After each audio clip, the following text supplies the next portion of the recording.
မင်းနာမည်ပါလေ အမျိုးဆက်မှန်တယ် အဖေနာမည် ဦးတောင်းအောင်မှန်တယ် အမေနာမည် တော့ကြည့်တင်ပါဗျ မင်းကိုယ်ပိုင်နံပါတ်ဘယ်လောက်လဲ လာ2255ခွန်တုံည မင်းဘယ်ဌာနလဲ ဒီမနေ့နေသားတော့ရက်တဲ့ဖို့ကိုရပါနဲ့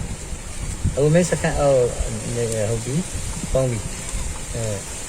တော့မင်းပြော မင်းတော့လည်းပါခင်ဗျာ မင်းနာမည်ဆိုလား ဟုတ် အဖေနာမည် ဥက္ကဋ္ဌပြောပါခင်ဗျာ